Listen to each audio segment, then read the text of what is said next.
Bien, hermanos, qué bueno es estar aquí en la casa de Dios, como siempre. Y bueno, ya estamos llegando al final de este año 2023. Y siempre es una bendición poder revisar la Escritura en función de lo que Dios nos ha dado en la persona de su Hijo Jesús. Estamos por celebrar una Navidad más. Y bueno, a pesar de todas las cosas que han estado sucediendo y de lo que sigue pasando, sabemos que Dios tiene nuestra vida en sus manos y podemos siempre gozarnos en Él a pesar de todo. Ese es el consejo y el mandato de Dios, ¿verdad? Estén siempre gozosos. No estamos locos. Dios no nos llama a estar locos, sino a estar confiados en Él. Y la confianza en Dios trae gozo a nuestra vida. Lucas capítulo 2, hermanos, por favor. Lucas capítulo 2.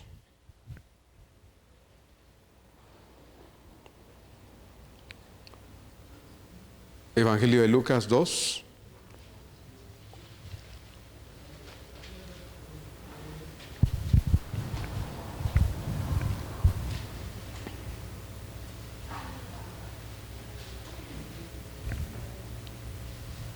Evangelio de Lucas 2, vamos a leer los versos 6 y 7. Pero quiero dar lectura a todo el párrafo, desde el verso 1 hasta el verso 7. Cuando llegue al verso 6, usted me acompaña a leerlo, por favor. Lucas 2, 1 a 7, leemos juntos solo versos 6 y 7. Dice así la palabra de Dios. Aconteció en aquellos días que se promulgó un edicto de parte de Augusto César, que todo el mundo fuese empadronado. Este primer censo se hizo siendo Cirenio gobernador de Siria. E iban todos para ser empadronados, cada uno a su ciudad. Y José subió de Galilea, de la ciudad de Nazaret, a Judea, a la ciudad de David, que se llama Belén, por cuanto era de la casa y familia de David, para ser empadronado con María, su mujer, desposada con él, la cual estaba encinta juntos. Dice, y aconteció que estando ellos allí, se cumplieron los días de su alumbramiento, y dio a luz a su hijo primogénito, y lo envolvió en pañales, y lo acostó en un pesebre, porque no había lugar para ellos en el mesón. El nacimiento de nuestro amado Señor Jesucristo es el regalo más hermoso e infinitamente invaluable que nosotros, la iglesia, podíamos haber recibido de parte de nuestro Dios. Las circunstancias que envolvieron su nacimiento fueron por demás lamentables, pero aunque fueron lamentables, no por eso le quitó el valor eterno que Dios nos mostró al otorgarnos este maravilloso don. El tema de esta reflexión es el regalo más maravilloso de todos. Cada vez que nos acercamos más a la Navidad, y aunque la gente, como ya comentamos también hace 8 días, sigue y cada vez están más, ¿verdad?, inmersos en sus compras, sus preparativos para la fiesta de esa noche, la comida. Nosotros, hermanos, los creyentes en Cristo, podemos celebrar también la Navidad, pero de una forma diferente, con una perspectiva diferente, porque para nosotros lo más importante es el hecho del nacimiento de nuestro amado Salvador, Jesucristo. Esa es la razón fundamental por la que nos alegra la Navidad. Como vimos la semana pasada, Él es aquella luz eterna que vino al mundo, a este mundo de tinieblas, y vino a alumbrarlo con su gracia, con su misericordia, con su amor y con su perdón. Y gracias a esa luz eterna muchos encontramos en Él la verdadera vida. Esta vida que hoy disfrutamos, hermanos, sin la necesidad de lo que antes buscábamos y también perseguíamos, porque creíamos que esas eran las cosas, las experiencias, los placeres que realmente nos traía alegría al corazón. Ya no. Hoy no necesitamos esas cosas. Y el hecho es que sabemos que así es y entonces no nos preocupa, ¿verdad? A veces que nuestra economía no sea la mejor, que nuestra salud no sea la mejor, que las circunstancias no sean las que debieron haber sido quizá, pero no lo son, porque teniéndolo a Él, a Cristo, hace las cosas diferentes. No está prohibido celebrar Navidad. Hemos hablado de esto infinitamente. Usted puede meterse a internet y va a ver que hay muchos con diversas opiniones y hay quienes incluso hasta dicen cosas feas del hecho de celebrar la Navidad. Y aún como si eso fuese una cosa terrible que el creyente hace de celebrar la Navidad, tienden a señalar y decir, es que si tú haces esto eres un mundano, eres... No, hermanos, no está prohibido celebrar la Navidad, incluso que usted su casa la tenga con adornos, que usted tenga ya preparadas las cosas para una reunión familiar, que usted se haya esmerado, ¿verdad?, para comprar algo para una comidita especial esa noche particularmente, y si es posible, al pie del árbol usted tenga unos regalitos para su familia o para alguien. Eso no está mal, no está prohibido. No es pecado de ninguna manera, hermanos, pero debemos recordar que la Navidad no son esas cosas. La Navidad no se vuelve triste porque no hay dinero para comprar regalos. La Navidad no se vuelve triste porque no hay comida como otros años, ¿verdad? O no hay ropa, o no me compré la ropa que hubiera querido. Sí me compré algo, pero no es lo que me hubiera gustado y ni modo, me tengo que conformar con esto. O no hicimos ese viaje que siempre acostumbramos, o qué sé yo. La Navidad no se vuelve triste, ni insípida, ni incolora, porque usted no tenga esas cosas. La Navidad es Cristo, y como le dije hace 8 días, usted puede celebrar a Cristo los 365 días del año. Navidad es la celebración a Cristo, porque Él es quien nos ha traído en Él mismo el regalo de su amor, el regalo de su misericordia y de su perdón, que son los motivos principales para celebrar. Esa es mi propuesta para usted, porque ese es mi objetivo para celebrar cada Navidad, esta Navidad. Porque sin la persona de Cristo como el centro de esta fiesta, la Navidad ni siquiera existiría. Pero existe. Y nosotros los creyentes, los hijos de Dios, hermanos, los verdaderos hijos de Dios, debemos tener muy presente que es a Él a quien exaltamos, no a nosotros.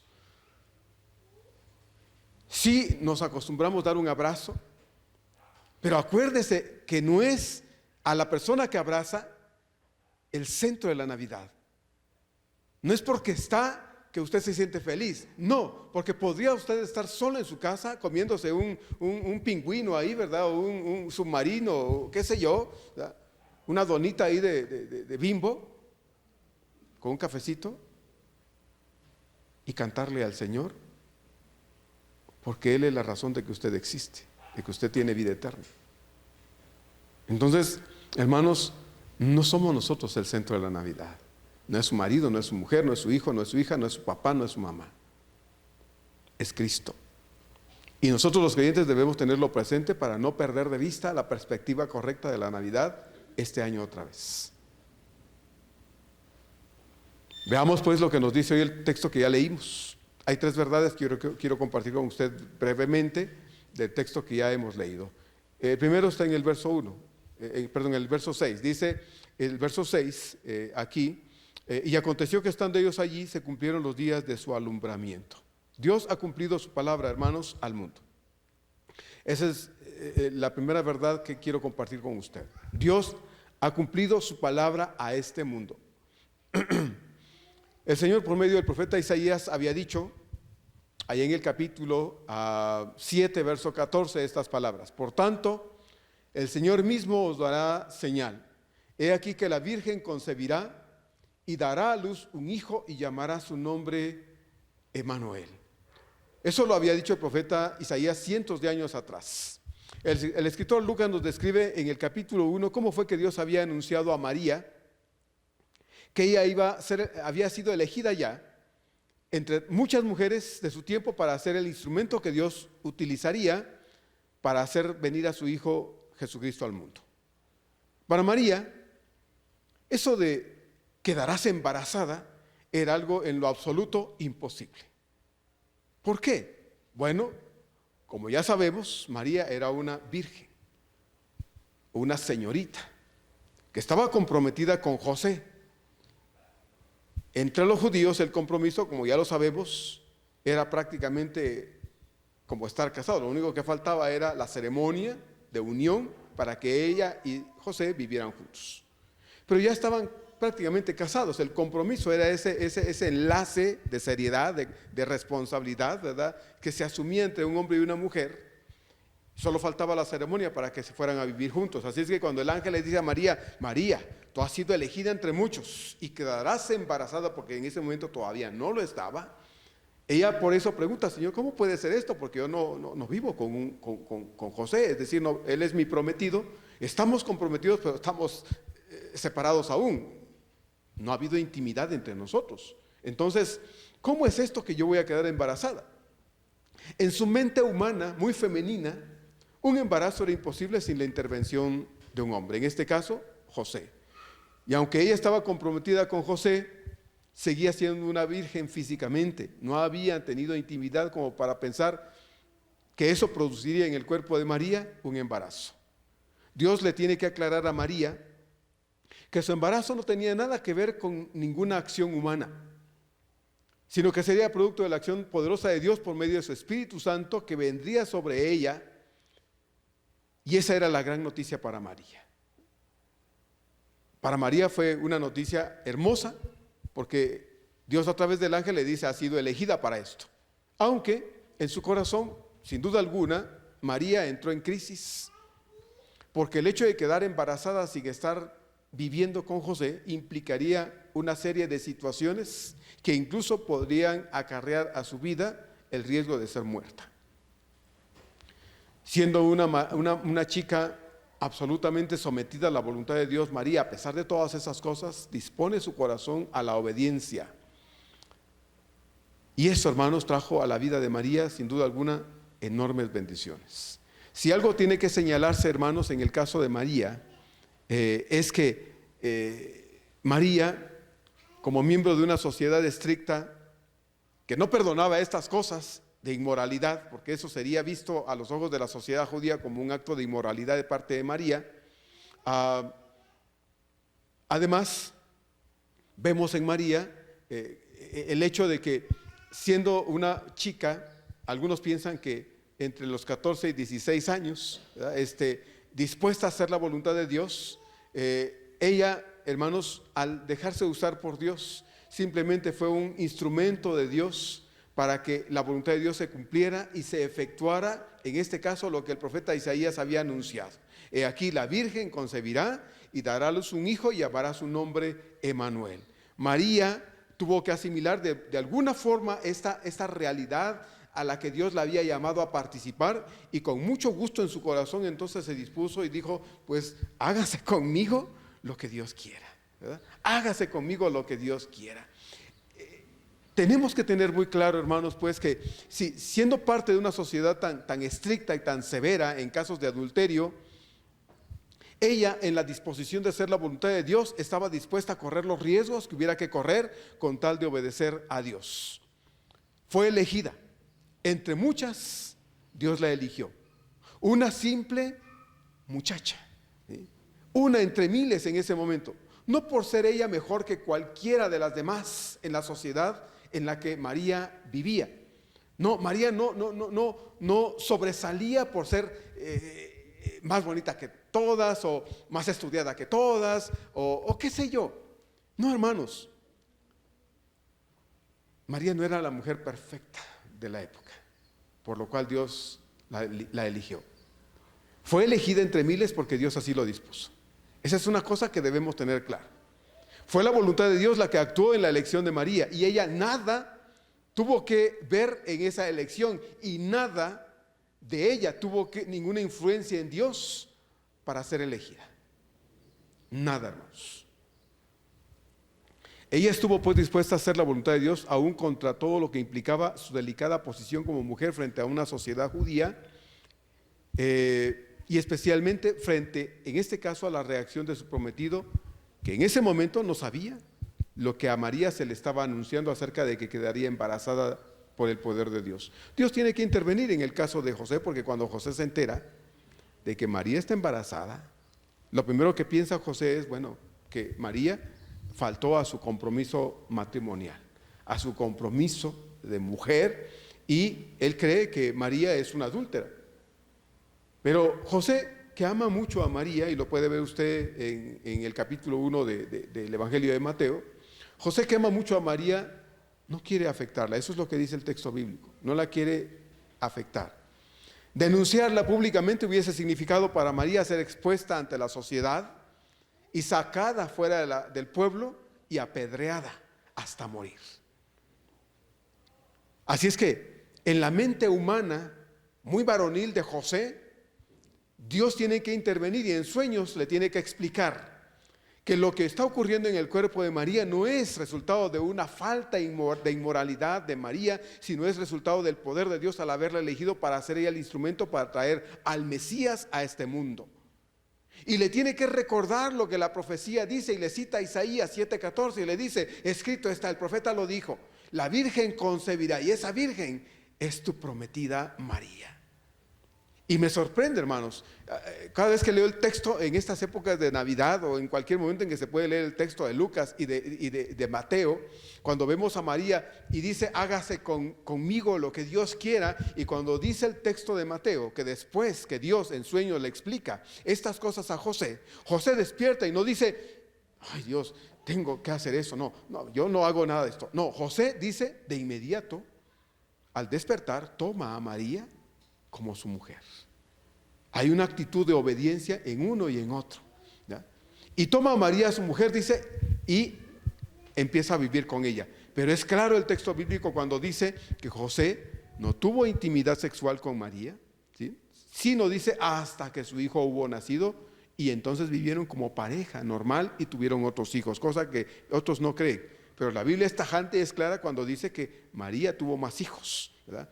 Hubo un proceso además físico que interrumpió en este caso la virginidad de María. Así es que, bueno, José tuvo que tomar a María como su esposa para poder hacer posible que María fuese librada de una muerte terrible por apedreamiento, y entonces al haberla tomado decide pues darle su apellido a María y su apellido a su hijo que estaba por nacer. Mateo pues nos explica todo este proceso y debemos creerlo porque hubo necesidad de que Dios les recordara a José que esto no era un asunto casual ni accidental, no era una cuestión que María estaba tratando de cubrir desvergonzadamente, sino era resultado de la voluntad de Dios. Solamente así José doblega su corazón delante de Dios y, al igual que María, decide hacer lo correcto, obedecer a Dios, tomar a María como su esposa para hacer que la voluntad de Dios se lleve a cabo a través de él y de su prometida. Aquella luz eterna había llegado ya. Dios había cumplido su palabra a este mundo y estaba por nacer en este mundo la luz de Dios que alumbraría, como lo vimos hace 8 días en Isaías también, el corazón de aquellos que quisiéramos ser iluminados con la luz eterna de nuestro amado Señor Jesucristo. Número 2. Dice el texto en la parte A del verso 7. Dice entonces, y dio a luz, dice, a su hijo primogénito y lo envolvió en pañales. El Hijo eterno y el dueño de todo el universo es el regalo del Padre para todos nosotros. Dios cumplió su palabra al mundo. Pero el verso 7a dice que el Hijo eterno, el dueño de todo el universo, es el regalo del Padre para todos nosotros. Estamos ya por llegar a la Navidad. Dentro de 8 días estaremos celebrando una Navidad más. ¿Qué le gustaría recibir a usted? ¿Ha pensado en eso? Bueno, yo sé que hay gente que dice, no, pastor, a mí eso de recibir regalos no va conmigo. Bueno, puede ser. Puede ser que haya gente que no le guste que le den obsequios. Pero a la mayoría de nosotros nos gusta, ¿verdad? Que nos regalen algo. Aunque sea una paletita envuelta en un papelito, ¿verdad? Alguna cosa. Puede que algo nos puedan obsequiar. Qué bueno, si así es. Pero, ¿qué le gustaría recibir? Pudiera ser que hiciéramos una lista de cosas, decir, ay, quisiera que me dieran esto y esto y esto. Tal vez la ama de casa dice, quisiera una vajilla nueva para mi cocina, de ollas, ¿verdad? De sartenes, porque los que tengo ya están todos feos. O unos buenos platos bonitos, porque cuando comemos siempre comemos en platos de plástico. Bueno, qué sé yo, ¿verdad? Quisiera una sala nueva porque mi sala está toda viejecita y quisiera comprar una sala nueva. Bueno, ¿qué le gustaría a usted recibir este año? ¿Qué le gustaría darse tal vez a sí mismo esta Navidad? Aunque resulta difícil, hermanos, entender el milagro de la encarnación de nuestro Señor, es necesario hacer un pequeño esfuerzo para comprender cómo es posible o cómo fue posible la encarnación de nuestro amado Señor Jesucristo. Porque si aceptamos como real que nuestro Señor nació de una virgen y que Él vino a este mundo, hermanos, como el mejor regalo que Dios pudo darnos a nosotros, tenemos que comprender de alguna manera, aunque sea de forma breve, concreta, este asunto acerca de la encarnación de nuestro Señor Jesucristo. El Hijo amado, en su esencia divina, sin forma, sin color, sin apariencia alguna, decidió cambiar esa esencia intangible e invisible, ¿sí?, como lo era en la eternidad, cuando en esencia era Dios, ¿sí?, por una esencia tangible y visible. Eso es lo primero que necesitamos comprender. El Dios eterno, que en esencia, hermanos, no tenía forma, no tenía color ni apariencia, era intangible y además invisible, decidió cambiar eso. Y decidió cambiar eso por una esencia tangible y visible, la forma de un ser humano. Usted puede leer a Pablo cuando escribe a los Filipenses en el capítulo 2. Ese Dios eterno, que en la eternidad habitó así, un día decidió dejar su gloria, ¿sí?, no su divinidad, sino su gloria, y asumir esta forma que nosotros tenemos, hacerse un hombre como nosotros también. En el vientre de María ocurrió un singular, irrepetible y portentoso milagro. El Espíritu Santo, el Espíritu de poder, puso un óvulo en el cuerpo de María, un óvulo especial hecho por el poder de Dios, por la mano poderosa de Dios. Fecundó ese óvulo con su poder para que se produjera así un ser humano, un cuerpo humano en el que estaría a partir de ese momento la esencia del Dios Todopoderoso. No tomó un óvulo de María, no, puso un óvulo como el óvulo de María en el vientre, en el cuerpo de ella, en su matriz. Y Dios con su poder fecundó ese óvulo, de modo que de ese óvulo se empezó a formar un hombre, un ser humano, que era hombre 100% y Dios 100%. No podía ser un óvulo de María en términos físicos, porque el santo ser que nacería, como le había dicho ya el ángel a María, ¿sí?, aunque sería un hombre, un ser humano físicamente idéntico a cualquier otro ser humano en lo físico, sería a la vez distinto, porque no sería cualquier hombre, no sería un pecador, sería el santo Dios sin la naturaleza caída de María. Por lo tanto, entonces hubo necesidad de crear un óvulo y colocarlo en el cuerpo de María, para así entonces producir a Cristo Jesús con un cuerpo humano, pero a la vez que fuese Dios, un hombre sí, con las características físicas, biológicas de cualquier otro ser humano, pero con la naturaleza humana, la naturaleza sin la naturaleza pecaminosa, sin esa naturaleza caída de todos nosotros, que hemos sido concebidos por nuestros padres, que son personas idénticas a nosotros en ese sentido humano, espiritual. Cuando usted lee Génesis, puede leer a partir del capítulo 3 cómo Dios, hermanos, hizo posible que Adán y Eva empezasen a tener descendientes. Y dice el texto en Génesis que los hijos que tuvieron Adán y Eva eran semejantes a ellos en todos los sentidos, incluyendo ahora el pecado. Ellos no podían tener hijos distintos a sí mismos. Los hijos que tuvieron Adán y Eva eran idénticos en lo físico, pero idénticos en cuanto a la naturaleza caída ahora. Pero esto no pasó en la persona del Señor. En el cuerpo de María se formó un ser humano, de un óvulo, pero no era un óvulo de María. Era un óvulo puesto por Dios y en el poder de Dios para ser fecundado en el poder del Espíritu Santo, como le había dicho, el Altísimo te cubrirá. Esa expresión que usted encuentra aquí en Lucas capítulo 2, hermanos, cuando el ángel le dice a María las cosas, es la misma que encuentra en Génesis, cuando dice que el Espíritu Santo revoloteaba en medio del caos para producir vida, orden.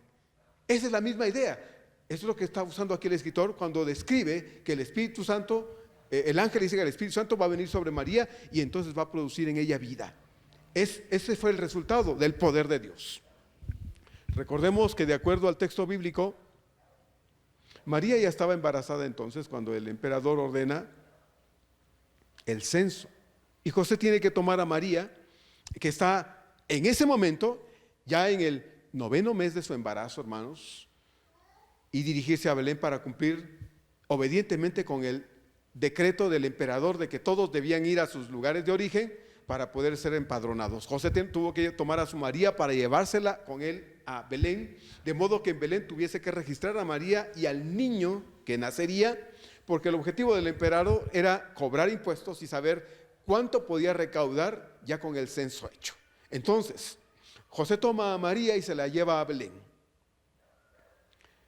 Lucas nos dice que habiendo llegado a Belén, después de caminar ese largo camino desde Nazaret hasta Belén, que algunos consideran, hermanos, que era una distancia que se cubría en las circunstancias de María entre 5 y 7 días, que era una distancia en kilómetros de unos 120 kilómetros aproximadamente. Usted debe considerar que ese tiempo, aunque Roma había hecho caminos para trasladar sus ejércitos, no todas las distancias que se recorrían de un lugar a otro estaban conectadas a través de caminos. Algunos no tenían caminos, así es que tenían que buscar las veredas, los lugares menos complicados para poder llegar a sus lugares de origen. Probablemente esta fue la situación de María y José, porque recuerde que Belén ni siquiera aparecía en los mapas de esa época. Los cartógrafos consideraban tan insignificante Belén que no se daban el lujo de ocupar un poquito de tinta para hacer un puntito ahí y decir este es Belén. No, ni siquiera aparecía. Así es que José y María tuvieron que caminar esa distancia tan larga, 120 kilómetros, algunos dicen que más, otros un poquito menos, y les llevó más o menos unos 5 o 7 días llegar hasta allá. No habían carros,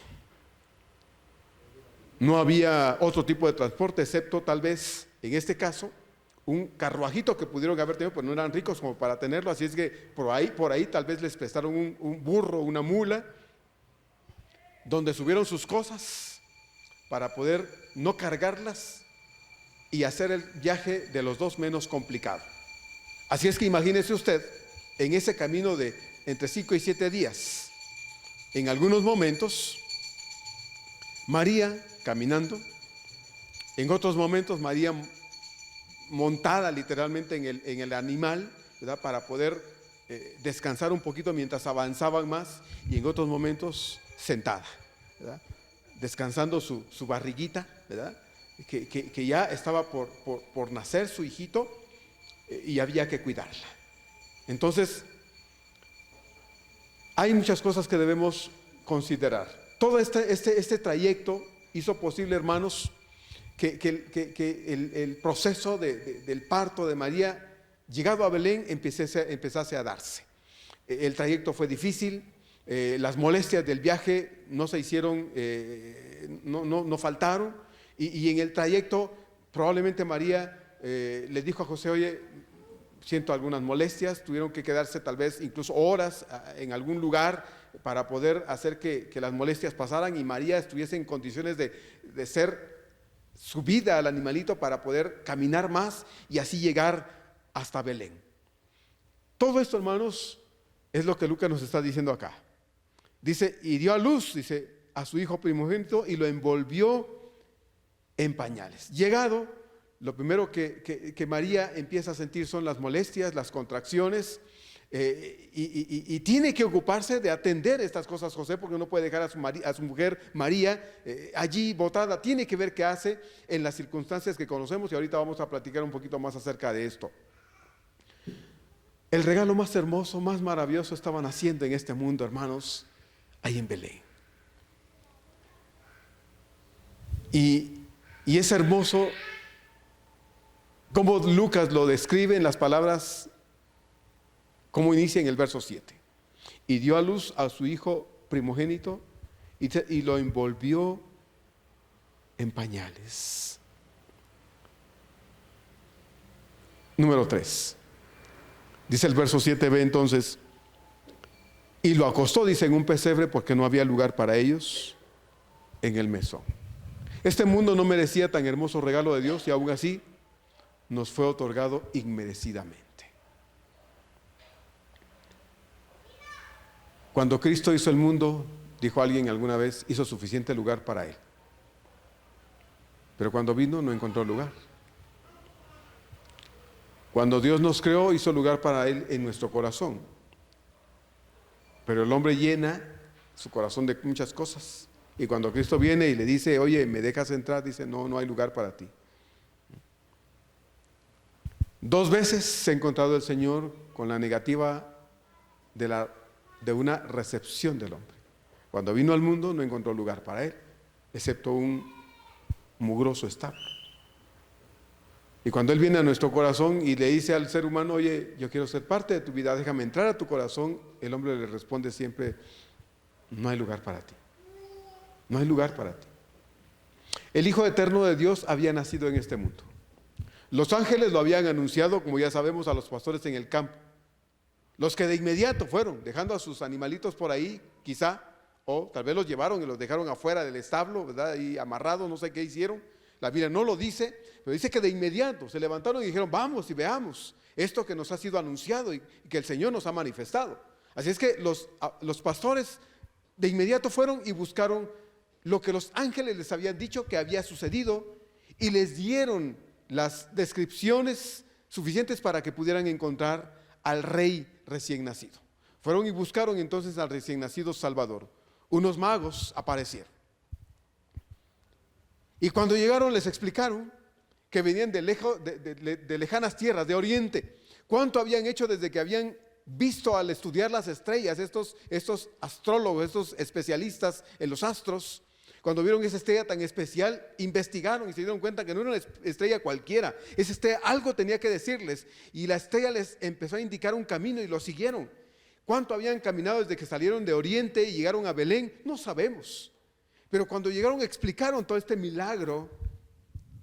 Y María y José se quedaron sorprendidos de lo que habían escuchado de estos hombres. Y cuando estos hombres llegaron, la Escritura dice que se postraron y adoraron a ese recién nacido y le ofrecieron sus presentes: oro, incienso y mirra.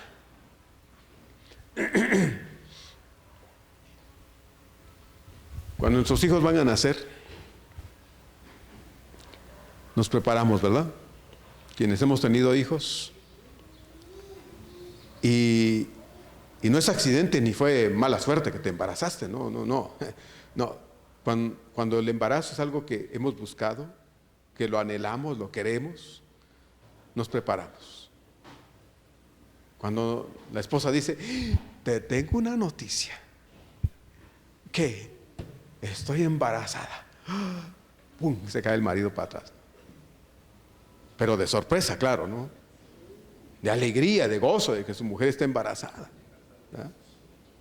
Hay otros que se desmayan y se quieren morir porque no querían eso. Pero la mayoría sí queremos eso. ¿Qué hacemos? Bueno, nos preparamos, ¿verdad? Con ese embarazo. Cuidamos a la esposa, ¿verdad? Ay, no cargues eso, no te agaches, yo lo recojo, yo hago esto, Bueno, tratamos de hacerlo mejor porque estamos cuidando a la esposa y estamos cuidando al bebé que deseamos que nazca. En nuestro caso, nuestro primer hijo estuvo a punto de no nacer y el doctor le dijo, no, tienes que cuidarte mucho. y literalmente la mandó a empollar a nuestro hijo. Estuvo acostada, ya no sabía qué hacer la pobre ahí. No, tienes que cuidarte, hay que hacer las cosas que hay que hacer para que el bebé esté bien. Así fue, 9 meses. Bueno, ¿qué hacemos cuando nuestro hijo va a nacer? Nos preparamos, compramos lo que creemos que debemos ofrecerle a nuestro hijo, ¿verdad? Lo que va a necesitar, vitaminamos a la esposa porque eso va a ayudar al hijo, le damos esto, hacemos lo otro, en fin, hacemos muchas cosas porque creemos que eso es necesario. Amamos a nuestra esposa y amamos a ese bebé que va a nacer. De ser posible, elegimos un buen hospital para que el bebé nazca. No, yo no quiero que vaya al seguro, ni vaya al hospital general, no, y la llevamos tal vez a un buen sanatorio, a un buen hospital, hacemos un buen esfuerzo económico para que sea atendida en un buen lugar. Le apartamos los mejores médicos, buscamos quién pueda ser un buen ginecólogo, un buen pediatra, etcétera, para hacer las cosas bien. Procuramos para ellos lo mejor. Pero Lucas dice que no fue así para nuestro Señor. No fue así. José era carpintero. Imagínense el plan de José cuando veía a su mujer embarazada, a María. Dijo, le voy a hacer una gran cuna a mi hijo, una cama hermosa a mi hijo, voy a hacer esto. Pero cuando oyó del censo y tuvieron que salir a Belén, ya no hubo tiempo de hacer nada. No pudo cargar la madera para hacerle su cuna a su hijo en Belén. No, tuvieron que salir de inmediato y María, que ya estaba a punto de dar a luz, pues tuvo que irse en esas circunstancias. No había cómo hacer una reservación en Belén, ¿verdad? Agarrar el teléfono, un mail, decir, háganme una reservación en el sanatorio tal ahí en Belén porque mi mujer va a dar a luz allí. Apartar a los mejores médicos para que María fuese atendida en Belén y no tuviese complicaciones a la hora del parto. No, llamó a la mejor mueblería del rumbo para decir a ver cuál es la cuna más cara, porque yo quiero una cuna de las mejores para mi hijo. No hubo nada de eso. Ni hubieron cuidados médicos, no hubieron nada de esas cosas. Y Lucas dice que en estas circunstancias María dio a luz. Y llegando, dice, dio a luz a su hijo primogénito. ¿Y qué hizo? Lo envolvió en pañales. La mayoría de los padres ahora van y compran, ¿cuáles son? Hasta ven los paquetes de pañales, ¿verdad? Tiene esto fresh para que el niño no se roce, no lo otro, y cuesta $300 el paquete de 5 pañalitos. Bueno, no importa, mi hijo se lo merece. Y hacemos todo eso porque amamos a los hijos, ¿verdad? Pero María no tenía un paquete de pañales desechables para ponerle a su bebé.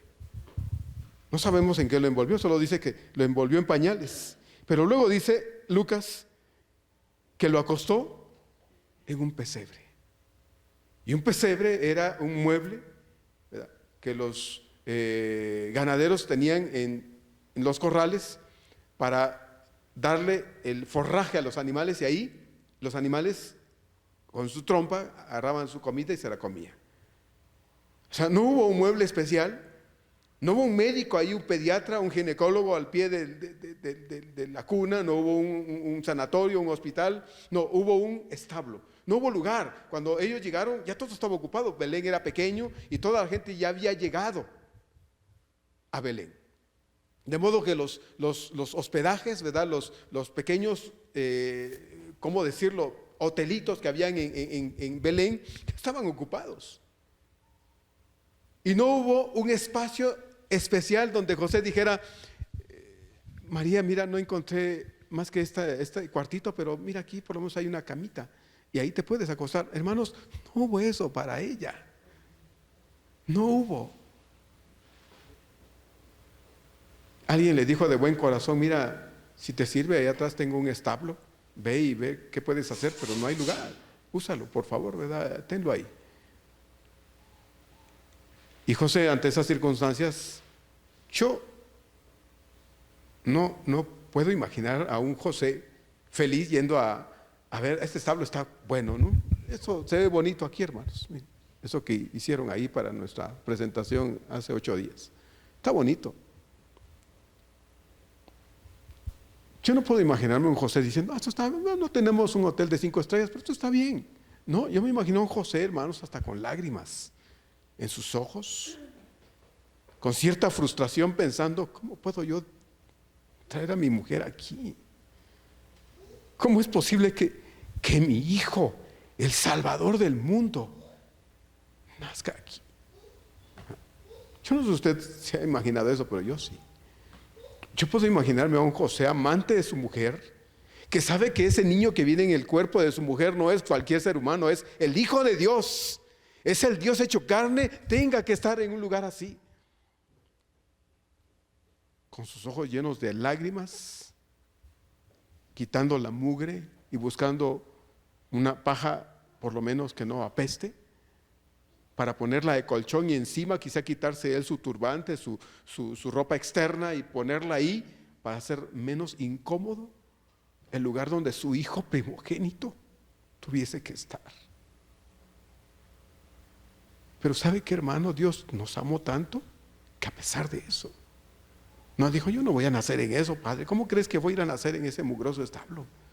Él no dijo eso. Él no exigió para sí un buen hotel. Él no exigió para sí buenos médicos. Él no exigió para sí comodidades. No, hermanos. Él estuvo dispuesto a eso. ¿Sabe por qué? Porque como dice Juan 3:16, nos amó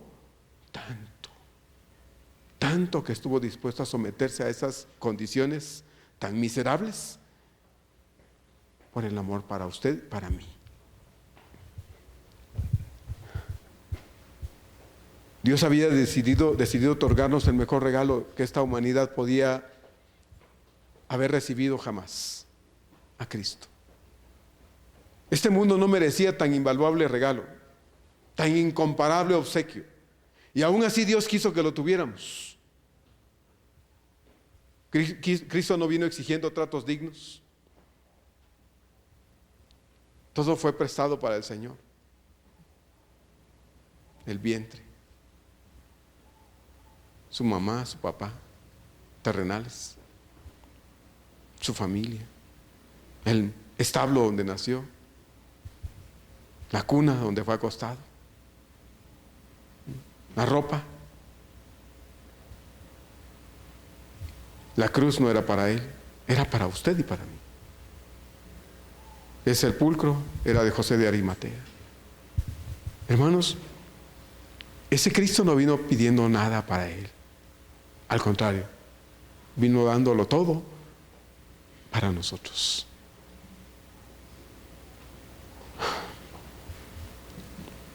Él no vino a ofrecernos salud física. Esa no es la prioridad del mensaje de salvación.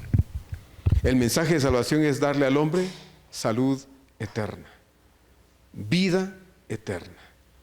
Si en ese trayecto una persona es sanada, es porque Dios así quiere. Pero Dios no tiene como prioridad sanar a nadie.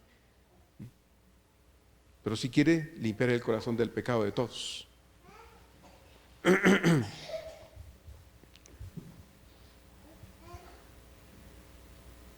Él nos vino buscando con amor eterno, dice su palabra, y nos ha llamado con paciencia. Por eso es que Él no viene a ofrecer riquezas a nadie para que crean en Él. No le viene a ofrecer a nadie prosperidad, fama, éxito, influencia en este mundo, no. Ese mensaje es del diablo.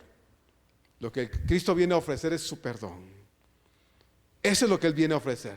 Y nos viene a decir que somos pecadores y que debemos arrepentirnos de nuestro pecado y que aún hay tiempo si estamos conscientes y hay vida para eso. Pero si se acaba la vida, se acabó la oportunidad de conocerlo. Pero eso es lo que vino a traer: vida eterna, perdón de nuestros pecados. Mis hermanos, que esta Navidad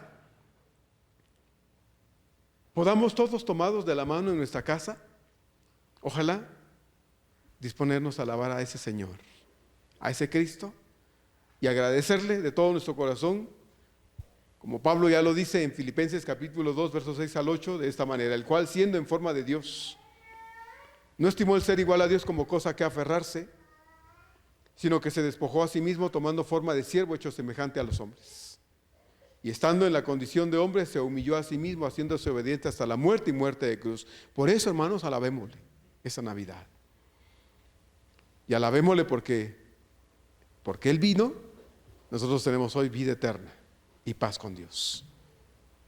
Nosotros podemos regocijarnos en todo tiempo. Tenemos alegría las 24 horas del día, los 7 días de la semana, todos los meses, todo el tiempo. Porque Él es la razón de nuestra alegría. Él es el fundamento de lo que somos. Esta es la verdadera Navidad. Cristo, habiendo muerto en la cruz del Calvario, habiendo llegado a nuestro corazón, dándonos vida, perdón de nuestros pecados y un lugar con Él en la patria celestial. Que Dios nos ayude, nos bendiga, hermanos, y esta Navidad podamos, ¿verdad?, decirle: Señor, gracias por haber venido a este mundo y haber muerto en nuestro lugar y darnos la oportunidad de haberte conocido, y hoy podamos nosotros llamarnos verdaderamente tus hijos. Vamos a orar. Amado Dios, en esta tarde, Señor, te agradecemos de todo corazón. Estamos a unos días, Señor, de celebrar una Navidad más. Y tal como dice tu palabra aquí, Señor, tú no llegaste a este mundo exigiendo ninguna cosa. Tú pudiste haber hecho, Señor, con el poder que tienes, todo lo mejor que te merecías para venir a este mundo, Señor, y no fue así. Te sometiste a las circunstancias que envolvieron, Señor, en aquel momento tu nacimiento a través de María. Señor, eres hermoso, Padre amado, porque tú te hiciste un ser humano como nosotros, para poder, Señor, un día llegar a la cruz del Calvario y darnos a nosotros, Señor, el mejor regalo de todos, que es tu perdón. Muchas gracias, Señor, porque lo sabemos, pero queremos no solo saberlo, sino vivirlo, Señor, en la práctica esta Navidad. Que podamos, Señor, con nuestra familia, tomarnos de la mano y agradecerte, porque, Señor, tal vez no tuviésemos nada más esta Navidad, pero te tenemos a ti, y contigo, Señor, lo tenemos todo. Te bendecimos, Señor, y te honramos por ser el centro de nuestra vida, porque tú, Señor, eres la razón por la que existimos, y porque, Padre, cada día que abrimos los ojos, eres, Señor, la razón para ello.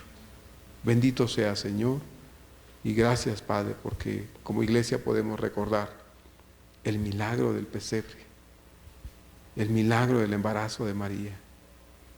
Y, Señor, podemos alabarte y glorificarte, porque todo eso trajo a nuestra vida hoy paz y vida eterna a cada uno de nosotros. Muchas gracias, Señor. Alabado seas, Padre, en el nombre de Jesús. Amén.